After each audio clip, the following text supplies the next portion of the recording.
So hello guys, welcome back to the new video of Tech Yorker. In this video, I will guide you with how you can install YouTube app on your iPhone.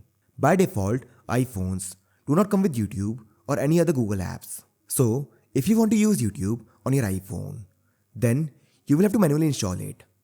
For this, open the App Store on your iPhone. Now here, tap on the search icon. After this, search for YouTube. Now you will see YouTube on the App Store. To install it, tap on this icon. And this will install YouTube on your iPhone. Wait for a few seconds.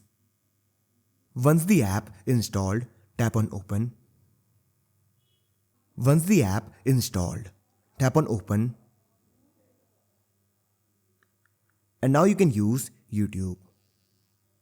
So this is how you can install YouTube app on iPhone. So I hope you find this video useful. And if you do, then don't forget to like this video and subscribe our channel.